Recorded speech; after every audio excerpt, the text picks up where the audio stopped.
When I look at what Virginie is doing at Chanel, it seems to me it's softer, it's more feminine.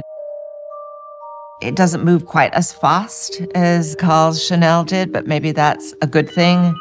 She worked for Karl for so many years. She knew him better than anybody, probably, but she isn't trying to be Karl. And I think that's so important to remember, that she's taken his legacy and she's taken Chanel and she's making it absolutely her own. It's between yesterday and tomorrow. We are in between. And the good thing is that fashion can go from the old world to the new world. We have to adapt with the change of times. And change is the most interesting thing. Because, you know, the past of Chanel, when I took over, it was forgotten. And now I have to push it where the future goes. Karl made Chanel both a house that endures, but a house that changes. Whilst Karl left this tremendous vacuum in the world of fashion and style, the establishment at Chanel handled everything with this sense of really a seamless transition.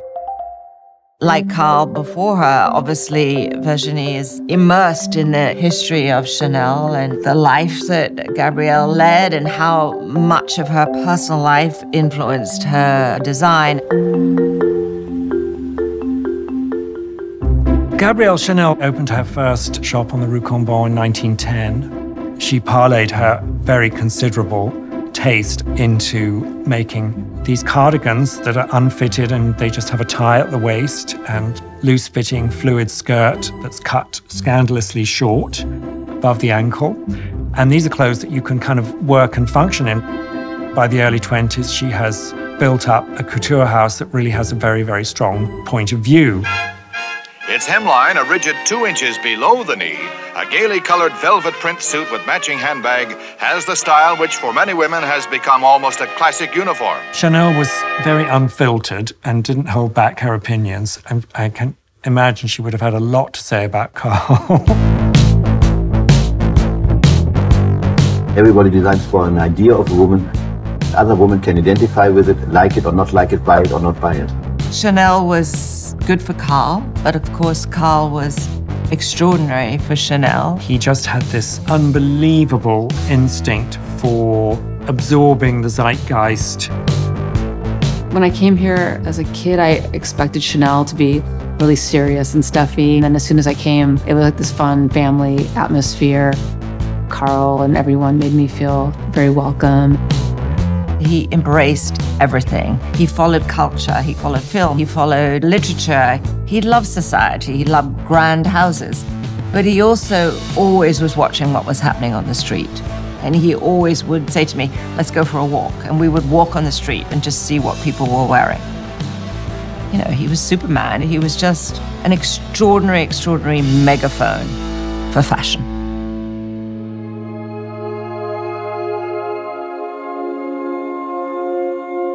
When we heard about Karl passing away, we were in shock. It felt like a giant had left the stage.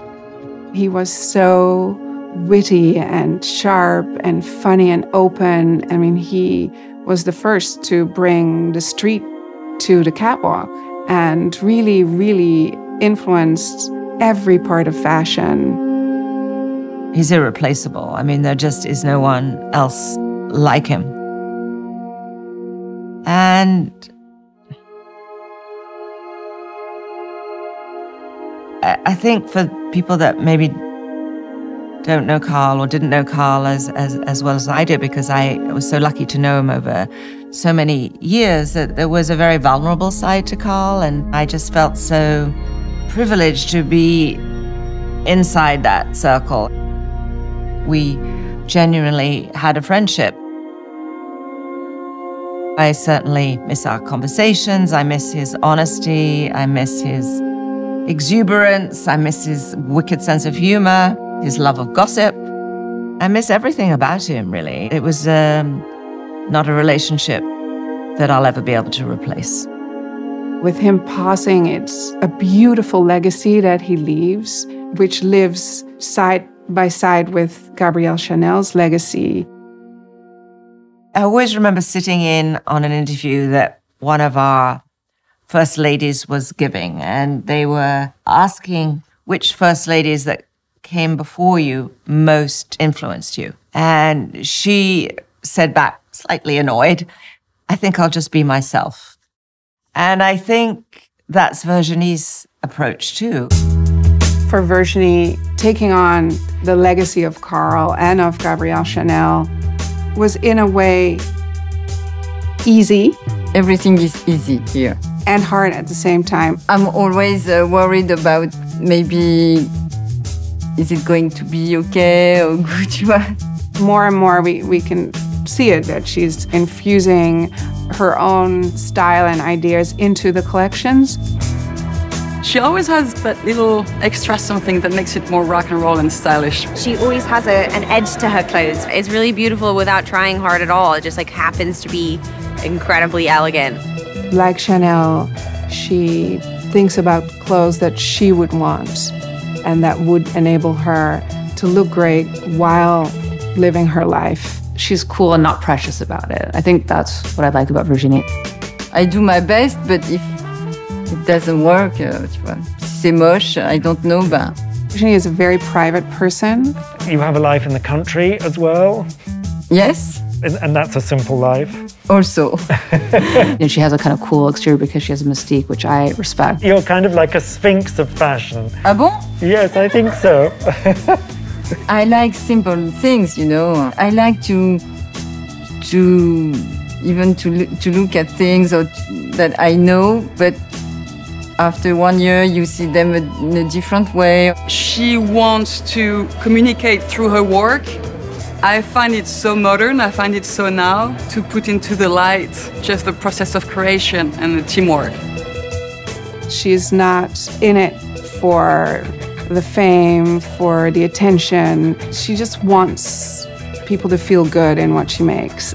She loves to go into deep conversations, she loves to talk, she loves to listen to you, to watch you move, and that takes time. What she also learned from working with Karl is this idea of, it's only fashion. It's not brain surgery. Not saving people. We don't save lives, so let's have fun. And tomorrow we make something else. It's very playful when we work with Chanel.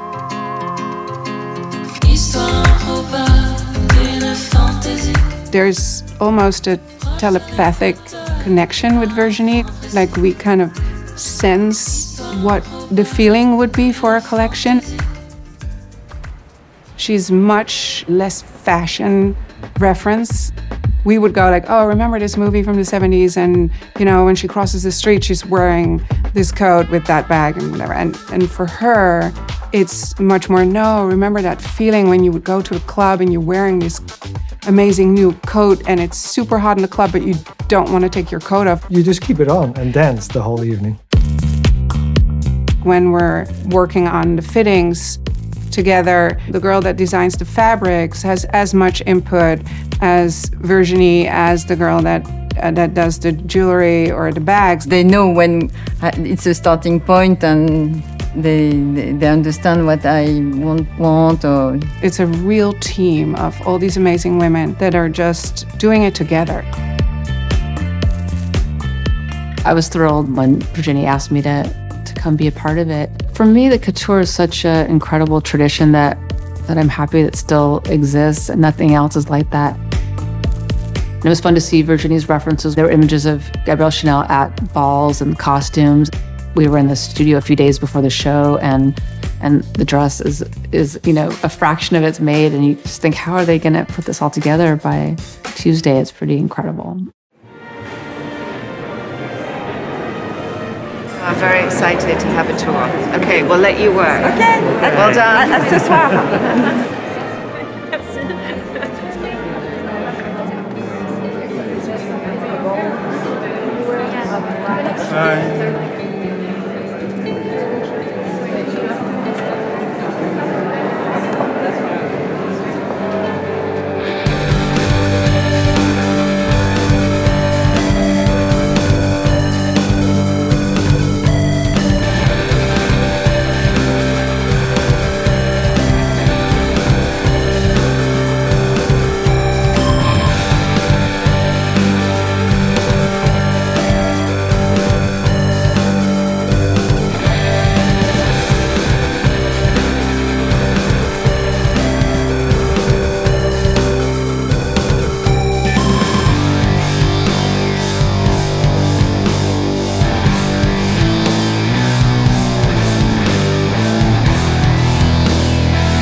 I'm inclined to think that in the work of Virginie, Chanel would see it perhaps a slightly closer reflection to her own principles of making woman-friendly clothes that you can move and live and exist in. I think she would certainly see a shared mindset of a woman designing for women. I'm doing things with heart, and it's the only important thing for me.